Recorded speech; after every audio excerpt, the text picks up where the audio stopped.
Running Fox আমাদের শিকার করার চক্করে আছে।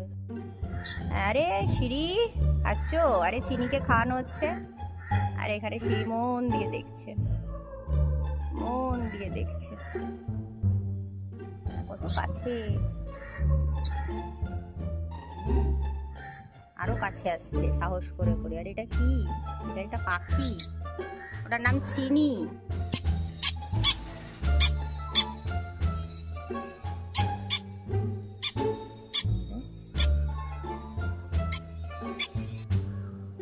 সিঁড়ি কি করছে? পাখি খাচ্ছে, চিনি খাচ্ছে, চিনিকে খাওয়ানো হচ্ছে। সিঁড়ি এখানে বসে বসে দেখছে। সিঁড়ির খুব কিউরিয়াসিটি, চিনি কিভাবে খায়, চিনি কি করে। সিঁড়ির একটাই কাজ, চিনিকে কখন কপাত করে গেলে ঘুরে ঘুরে দেখছে।